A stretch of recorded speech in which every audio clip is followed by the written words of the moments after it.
जवन इंसान हर घड़ी अपने दुख के रोना रोवत रहेला ओकरे दरवाजे पर आइल सुख भी बाहर से लौट जाला। देखा, जब मन हमेशा दुख में डूबल रहेला तो उ मन सुख के पहचाने के लायक ना रहेला। माने सुख आवेला पर दिखावे ना करेला। बिल्कुल, जवन आंख हमेशा रोवत रहेला उ मुस्कुराइल भूल जाला। दुख होखेला ई सच बा, बाकी दुख के घर मत बनाला।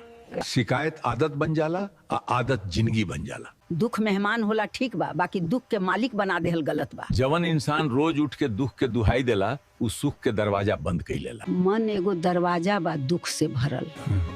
मन के दरवाजा पे ताला लगल रहेला। हाँ, शिकायत के ताला, नकारात्मकता के ताला। सबसे बुरा बा ई सोच के ताला। आ जब ताला लगल होके तो सुख दस्तक दे बाहर खड़ा रही आ वापस चल जाई। जब रोवल आदत हो जाला तो दुख ना होखे पर भी मन रोवे के बहाना खोजेला। उ मन सुख के भी दुख के नजर से देखेला। दुख के बीज बोवत रहले से दुख के फसल कटवा, आ सुख के बीज बोवला से सुख के फसल। सही बीज चुना। सुना, जिंदगी तोहके दुख देहले बा ई सच बा, रात आइल बा ई सच बा, बाकी रात के बाद सबेर आवेला ई ओकरे से भी बड़ा सच बा। उ सबेर तोहरे खातिर बा, खाली तोहरे खातिर। जेके जिंदगी परखेला उ या टूट जाला या फौलाद बन जाला। आज फैसला करा, टूटल रहबा कि फौलाद बनबा। दुख मंजिल ना रास्ता बा।